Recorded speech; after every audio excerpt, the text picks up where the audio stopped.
Welcome to Harriet Tubman Love in Action, and thank you for being here.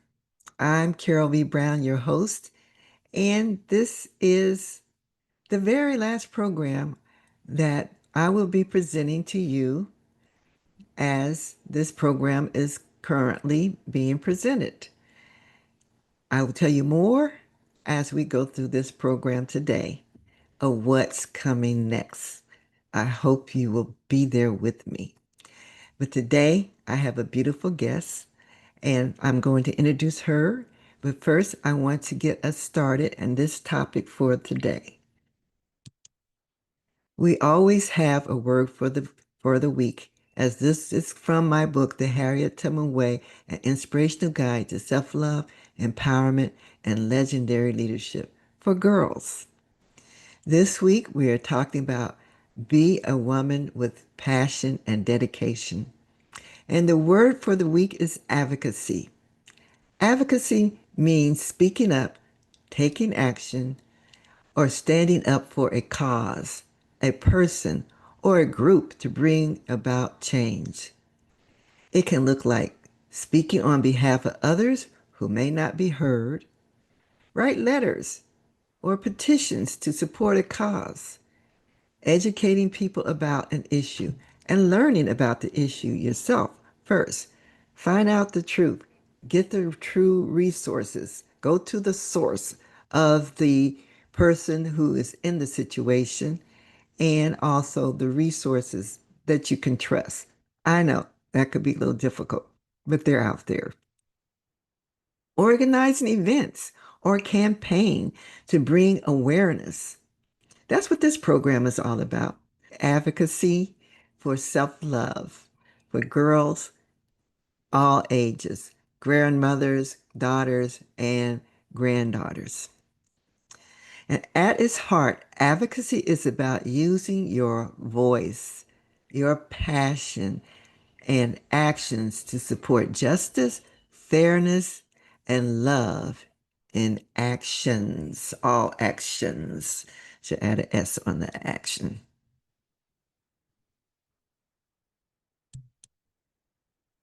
Chapter 18, our quote is by Felicia Rashad. Anytime women come together with a collective intention, it's a powerful thing. Whether it's sitting down making a quilt, in the kitchen preparing a meal, in the club reading the same book, or around the table playing cards, or planning a birthday party. When women come together with a collective intention, magic happens. Felicia Rashad. Yes, yes, yes. I so agree.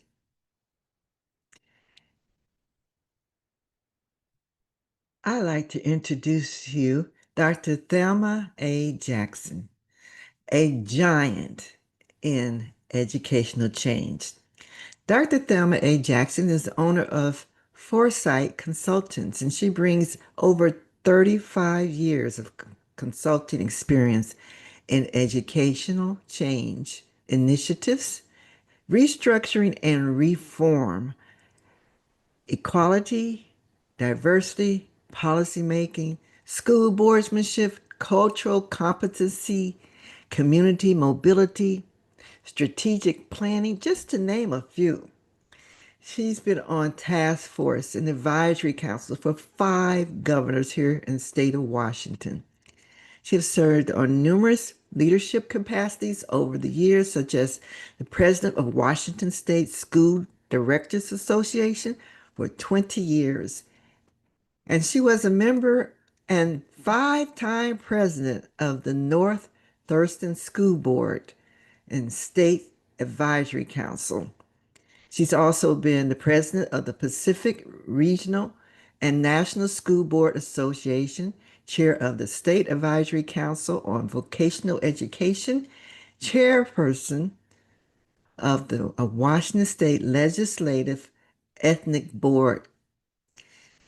So many things we can talk about Dr. Jackson, but fortunately, We have an opportunity to hear from her directly and let her tell us more of what she does for our communities as far as education, educating our students, and making sure that our teachers and our school boards are all on board of what is needed to have the best school systems for our children. We are blessed to have her here in Washington State. I am blessed today to welcome another beautiful lady as my guest. I have Dr. Thelma Jackson, and she is a champion in education here in Washington State.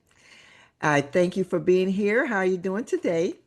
I am doing well. Thank you. Beautiful, beautiful. So tell us a little bit about you. So this program is for girls aged 10 to 14. And I use Harriet Tubman's stories from my book to encourage the girls in self-love. And I bring in wise women to share their stories so that the young ladies can understand what how to get over challenges, how to realize that they can do whatever they want to do. And you ladies are great examples. So tell us a little bit about you. Well, I grew up in the deep South in Mobile, Alabama, small town outside of Mobile, really Pritchard. Um, Jim Crow South in the 50s and the early 60s, and had somewhat of a different experience than a lot of Blacks in the Northwest these days. And I was always very interested in education. I was exceptional as a child growing up. Today, I would be considered gifted. Hmm. Um, and given the segregated school system that I got my complete education in, it was those Black teachers and administrators who nurtured me and cultivated in me what they saw. And uh, growing up, even going to an HBCU again, that carry on of the Black professors and the administrators. And one of the things that I learned very early on is that one's socioeconomics did not determine your ability to learn. And that carried through with me because I saw what those Black educators could do. They made a way out of no way, the limited resources, but they taught us. We learned from them. They drilled in us the fact that failure was not an option. They left no one behind. We left no one behind. And so a lot of those earlier lessons really resonated with me. The older I got, the more involved I became. Uh, Having graduated from an HBCU, Southern University in Baton Rouge, with a degree in biochemistry, for a little Black girl in the deep South who used to dream about being a scientist one day, with my what's and how and whys and how comes. And so my curiosity was encouraged, not suppressed.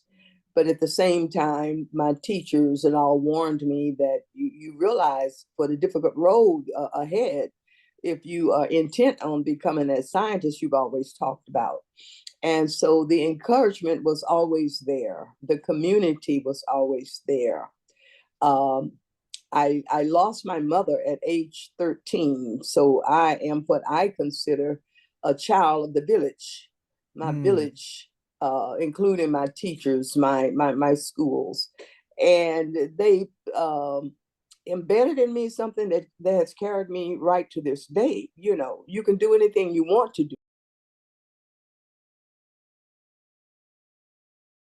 Okay, so you can do everything you want to do, you were saying. Yeah, that was instilled in me at a very early age. Yeah. And you don't have to know everything, but if you know where to look for the things you want to know, that will get you through. And I've always remembered that, you know, you don't have to know everything. And so as I became an adult, as I became a parent with my older child, Debrina, that I think you know, Carol, Yes. I essentially started school with her, the room mother thing, the PTA. I was PTA president for a couple of years, and I became exposed to the school board and the policy making because that questioning in me from a child carried forward. Why is it this way? Why can't it be that way? Why does it have to be done that looks this way? And so I was fortunate enough to be appointed to a vacancy on the school board. And I subsequently served for 20 years on the North Thurston School Board, um, knowing that policy was the key to making a difference in education because I could see readily that far too many Black children, and Blacks were the predominant minority group at the time. And I knew that it was not a matter of intelligence or ability to learn.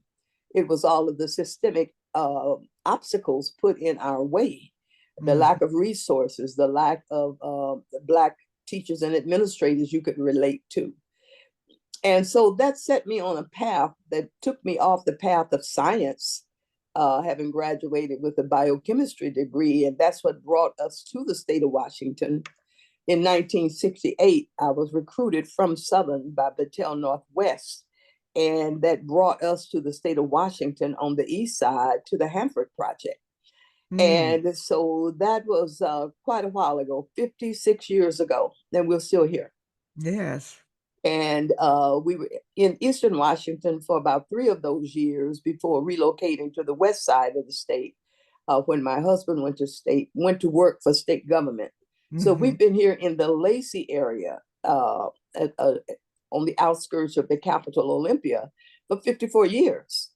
And so all of that nurturing and upbringing as a child and a young person stayed with me, stayed with me.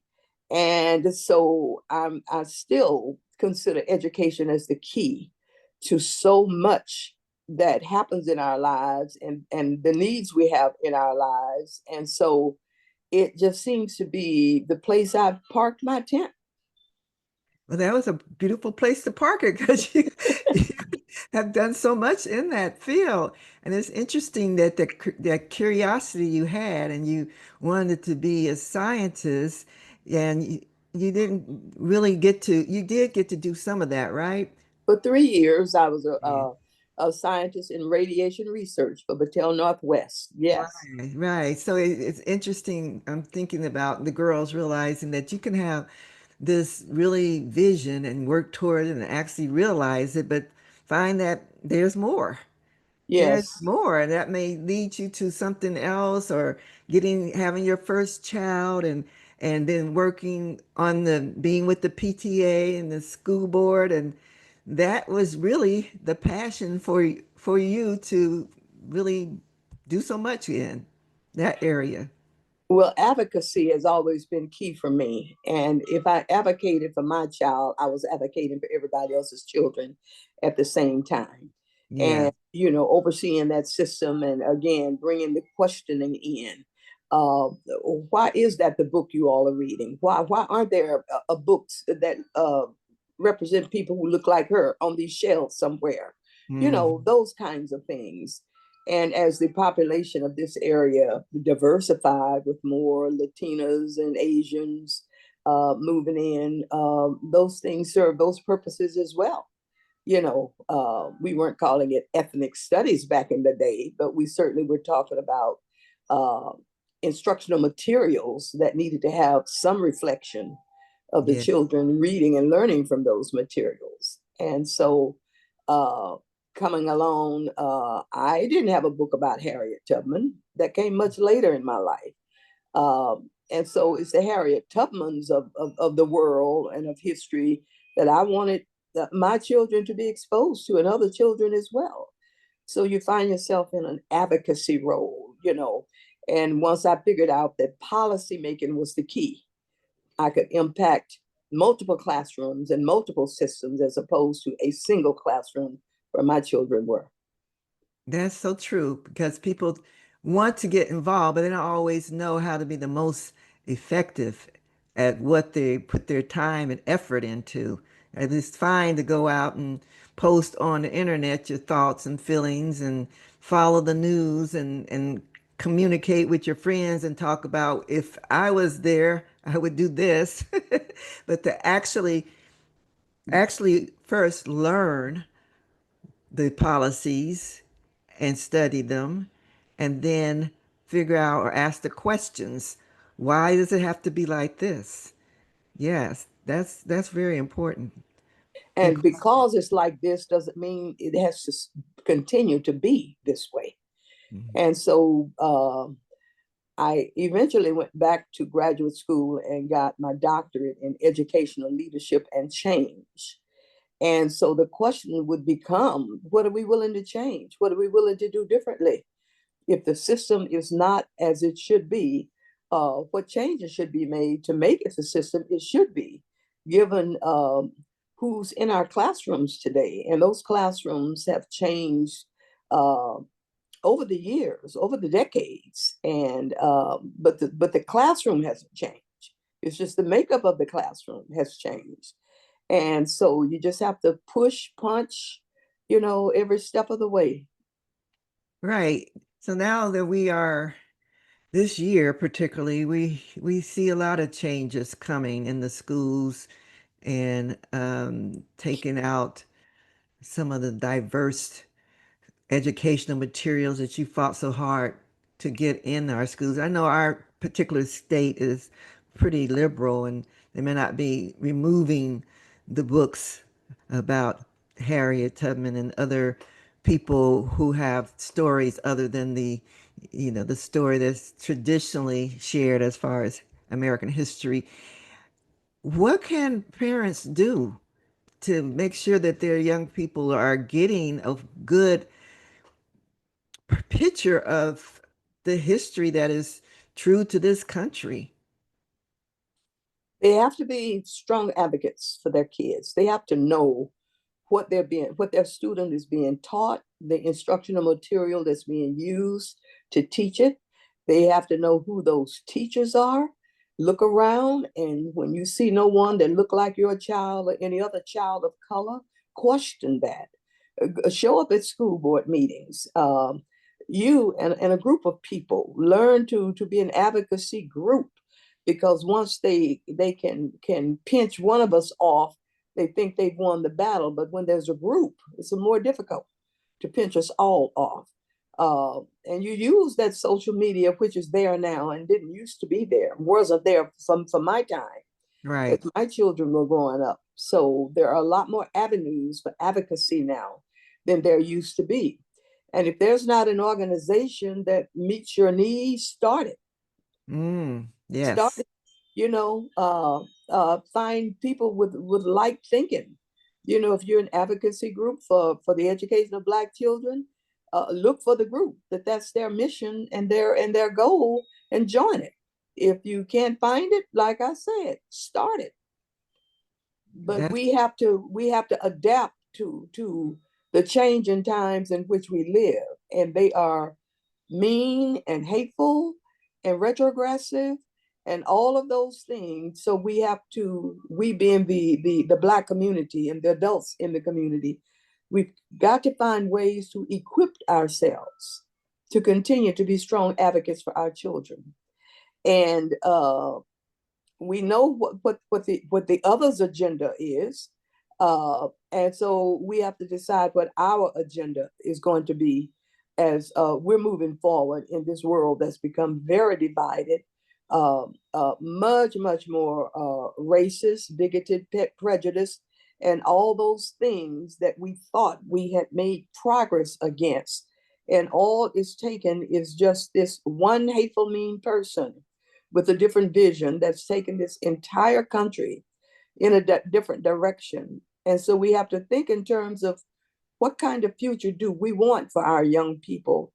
And are they destined to get it with the current circumstances? Must we strategize and be a much more tactical to shield them as best we can and give them the pieces that are missing. My kids didn't grow up with books on Harriet Tubman or Sojourner Truth or Frederick Douglass, but I saw to it that they had those kinds of things in the home. Mm-hmm. And so we have to we have to fill the gaps. We can't wait on someone else to educate our kids. We have to educate our kids. If the current school system is not doing what you expect them to do, find another system. Find another system. I was very active in the charter school movement here in Washington State because I learned that it's easier to start something from scratch and do it right than try to change a system that's so embedded in its ways.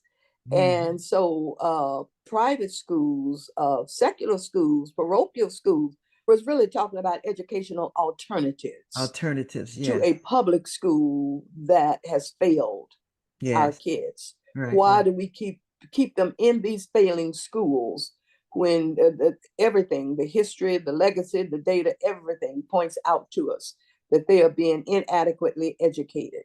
Not just them, but all of the children in the system. I call it educational malpractice. Mm-hmm. Educational malpractice because none of the kids are learning what they need to know about the real world, about the global economy, about the global community that they are a part of. And so their education too is inadequate.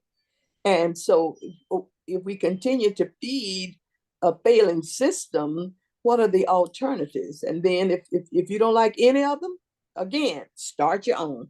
Start your Uh, own. start your own. That's why more women, more people are homeschooling. Homeschooling. And in the Seattle area, a number of the charter schools, they are predominantly African and African immigrant and Black, Mm. and they are thriving and Mm-hmm. they are succeeding. And they're culturally relevant and all those things that traditional public schools are not.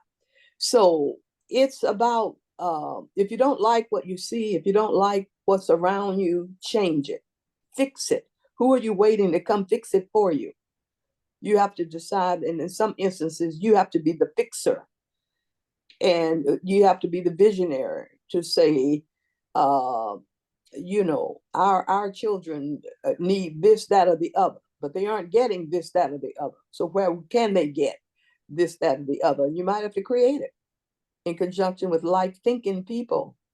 But we know the world is a changed place today in 2025. Mm-hmm. And we know what its destiny is going to look like if there are some critical interventions happening in our families, our communities, for our young people. And it's a heavy lift. And Yes. I put a lot of faith in our younger generations. We've screwed up this world ecologically, environmentally. They're inheriting all kinds of negatives. And we've got to equip them to be the leaders to help lead uh, humanity really back to some saneness because it's insane right now. Mm-hmm. Yes. You're definitely the right person for this chapter we're talking about today. Chapter 18, be a woman with passion, dedication. And let me read the person who quoted at the beginning. It was Felicia Rashad. She said, anytime women come together with a collective intention, it's a powerful thing.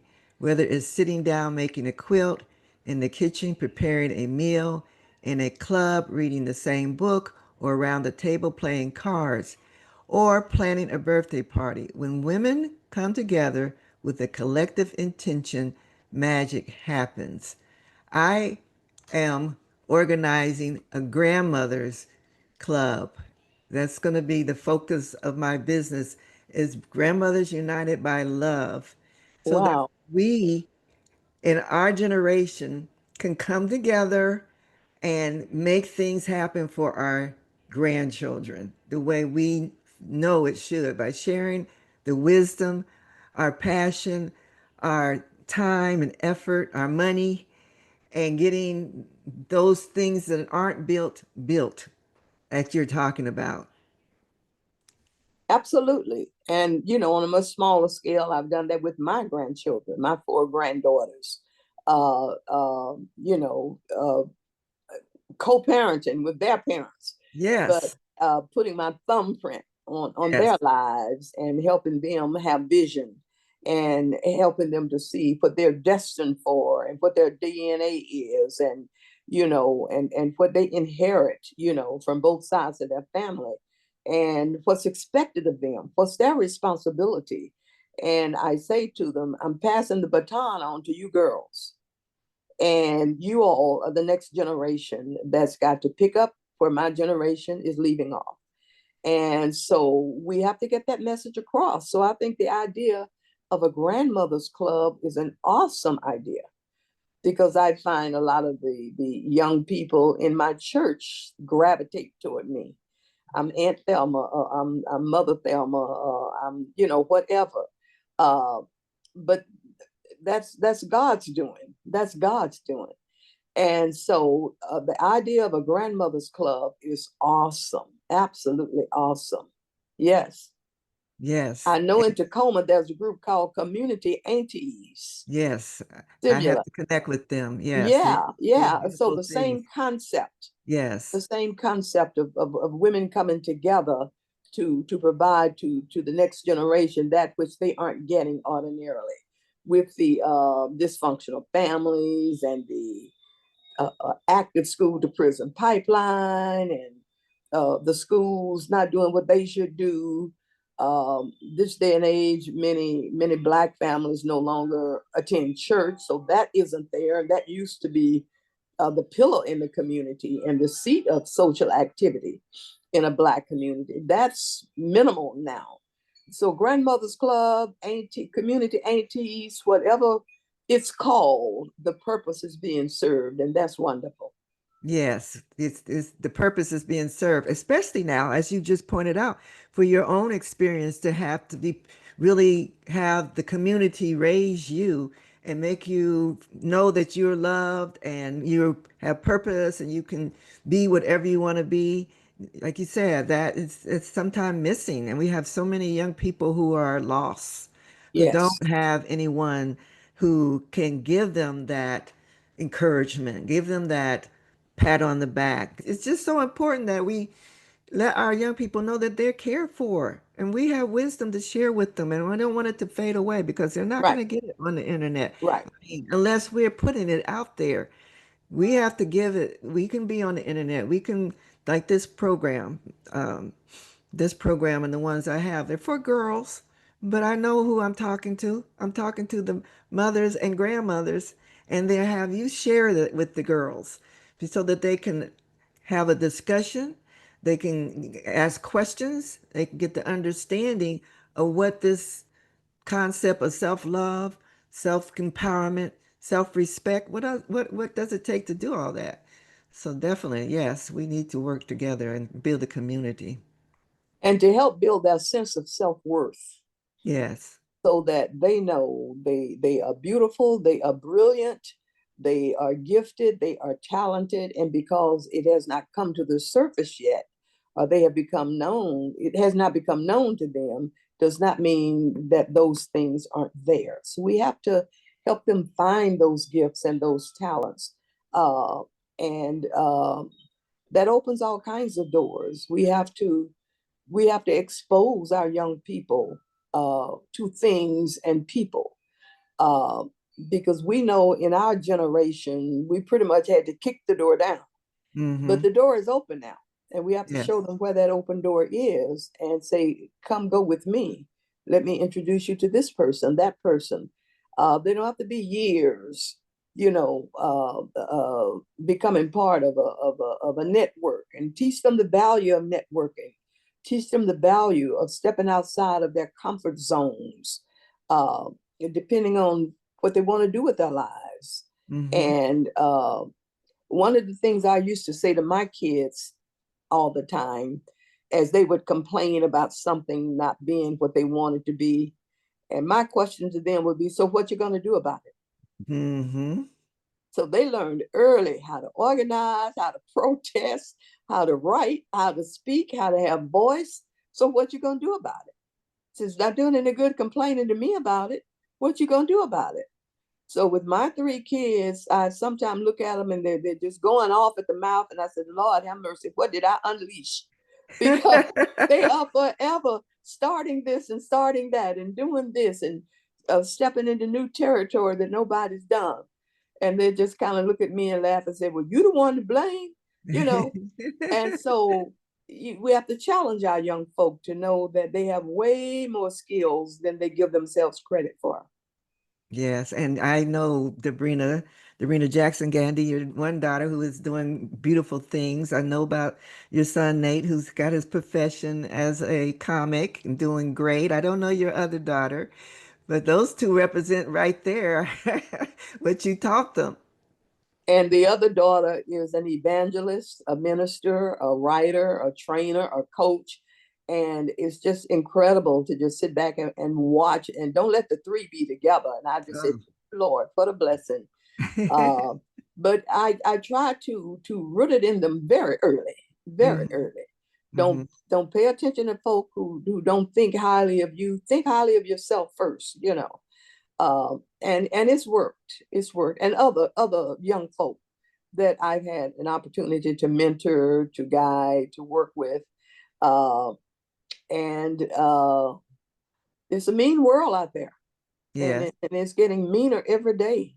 yes. And so our young people, like you said, Carol, they are hungry, they are starved, they Hmm. are going without, they are trying to figure it all on their own, and they shouldn't have to. We No. didn't have to figure it out on our own. We had guides, we had directors in our lives, and it's a lot of work, but we owe it. We owe Yes, it. yes, And I will often hear adults, complain about young folk, that kid, that, a young man, this, or this, that, or the other. I said, don't say that about these young people because anything we see in them we don't like, we have to look in the mirror and own up to the fact that we've allowed it to happen on our watch. yes. It has happened on our watch. We didn't grow up that way, No. but we have dropped the ball and we have let Yes. it happen on our watch. So we have to blame ourselves for a lot of the dilemmas a lot of our young people are in. We have left them to fend for themselves, raise themselves, and no one left us to raise ourselves. Folks stepped in, but it's happened on our watch. Hmm. So we have a responsibility to do what we can while we can. So what we know, what we've been endowed with, we aren't taking it to the graves with us. We're leaving it here for somebody. Exactly. That's what it's all about. And that's why I am so, and that's just the focus now. My mother lived to be 101, almost 102, but she's gone. She was the last of her generation. I had an older brother, he's gone. I'm it in my You family. Yeah, and if I don't share it with my children and other children, that's what this book is about with Harriet Tubman. It's a way, it's her stories, but it's the lessons that I know that need to be taught, like networking. There's a chapter on networking, how important it is, on being respected. How many people, I have to ask these children, how many people do you know you can call to write a good something good for you, a reference for you? What have you shown them that they can recall and say, oh, yes, I love to write a reference for you? They don't realize that they need a Yes, reference for yes, things, college and jobs and things like that. Those are the type of things we need to really help them understand. That's what it's all about. absolutely. And so if it doesn't exist in your community or the environment in which you live, then you have a responsibility as an older adult in their midst to bring it about, to make it happen. Yes, yes. I'm not going to keep you much longer, but I did send you a gift box. Yes, you did. It was beautiful. Thank you. You're welcome. That gift box is another way that I remind people that you are a gift box. You have Oh, your unique, beautiful talents, and your passion that you are sharing with the world, and I appreciate that. And we together are going to I'm just going to talk about the gift box a little bit. There's a package of seeds that we want Yes. to remind our children that they are whatever they want to be. They're just seedlings. And we're here to help nourish them. And then they have to nourish themselves and become whatever beautiful flower that they are meant to be. That's what it's all about. Well, I'm a gardener, so I can relate to that. I Oh, can yes. relate to I've that. seen your garden. And Massive, beautiful garden. and it's really kind of a religious thing that I can look at this at AC, this little tiny wrinkled, dried up, shriveled thing, and know that it's the seed of a beautiful plant, you know, that Mm-hmm. it contained all of the DNA and all of the instructions that plant needed to know what the plant is, what color it's going to be, how tall it's going to be, how wide it's going to grow, and to see it sprout from the ground and then to begin to nourish it, water it, fertilize it. And that's how I looked at young people. They are the seed for the next generation, but we've got to cultivate them, we've got to water them, we've got to see that they germinate and turn into all they were meant to be. And so the seed I saw in the packet, I knew exactly what the metaphor was for that. So Mm. thank you. Thank you. Thank you so much. And I appreciate your time and sharing with us today. And I just hope that we will continue to connect. And maybe, I know you're one of my grandmothers to be in my grandmother's club, so I'll tell you more about that Okay, in the okay. coming months. But And it gives me an idea. Maybe my area need a grandmother's club. well, it's going to be I have a big vision. This is a national club. Good, Yeah, it's good. national. So I'm Vision getting the shouldn't be platform small. together Yes. and we will spread this concept. And it's Grandmothers United by Love. Together, we're going to save the world one girl at a time. Oh, I love it. I love it. By all means, put me on your distribution list for information on the Grandmothers Club. I definitely will. All right, Karen. Well, thank you so much for inviting me to be a part of your show, and the very best of luck to you as you are touching the lives of young women. Thank you. Thank you. I appreciate your time. Well, I'm sure you enjoyed that interview with Dr. Thelma Jackson. She was just perfect for our program today. And she just added on to what this lesson today is all about. That is following your passion, being passionate, dedicate yourself to your passion. I want to just touch bases on what to learn from here. Important things in this chapter. Be a woman who seeks strong women for companionship, support, joint effort, advocacy, and mentors. Harriet Tubman knew this. She was a woman of action and she sought out other women to work towards improving life in America for everyone. We are all still obligated to do that. We all have a responsibility for ourselves and to make the world better for ourselves. And at the same time, we're making it better for everyone else. That's what we want to do. Women are strong, and when dedicated to a cause, they are unstoppable. Women can and should work together to support each other. Older, more mature women are important in the development of self esteem and leadership for younger women. Appreciate the loving spirit of strong women in your life. Be encouraged and learn from them. This is why when I come back in August, my focus will still be to get these messages to our girls. But I know I am talking to the mothers and grandmothers. And grandmothers, I am recruiting you to take on this challenge with me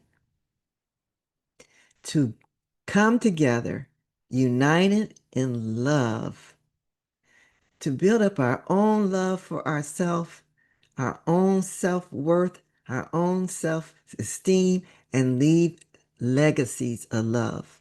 I want you to think about it until we get back. What legacy are you leaving for your family and others? Felicia Rashad was born on June 19th, 1948. She's an American actress, singer, and stage director. Felicia Rashad is a woman with many, many talents and accomplishments. I want you to find out some about her awards that she has won. And I want you to think about, what do you think she has accomplished? How did she do that? Why do you think she was able to accomplish so much in her life? Actually, think about it. What did she do? And then I want you to think about your own life. Can you name some women in your life that you feel are strong and determined? Name them. Make a list. What are some of the traits these women demonstrate that make them great leaders? Journal. What are some of these traits that you share with these great leaders? You may be surprised. You have it in you, and it's there to bring it out. As I mentioned to you, that I am starting a grandmother's club, and I want to know what you want in the grandmother's club. So if you would please, please, please take just a few minutes to complete my grandmother's club discovery survey so that I can provide what interests you. And please share this with other women so that we can all join in the creation of Grandmothers United by Love Club for us and our families. Thank you. And before we go, I want to invite you to my new website, www.grandmothersunitedbylove.com, or the short version, www.gubl.com. Grandmothers United by Love. You can contact me through my website. Join me on my YouTube channel. Subscribe and like, and you will be informed when I post anything new about the Grandmothers Club and continuing to sharing from my book and my other platforms all about self-love, self-empowerment, and how to leave a legacy of love. Just before I go, I just want to let you know that I am taking a little pause on the month of July. I will have one program on July 7th. It is our recorded program, and it will give you some idea of what's to come after this.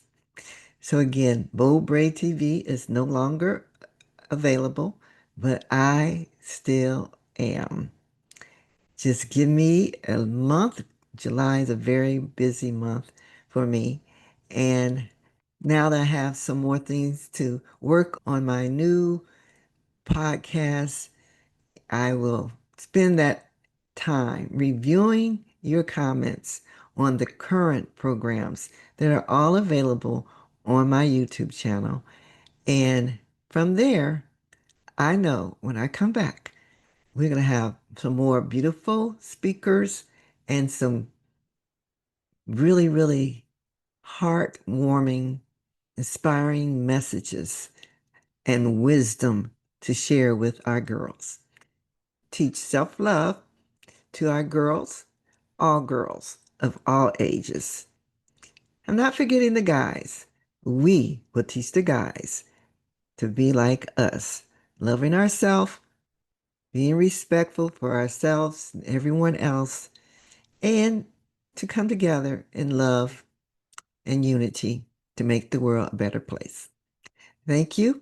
I want to say, as I always say at the end, how sweet it is to have been with you this day and how blessed I've been in the last year to share Harriet Tubman, Love and Actions with you all. Thank you.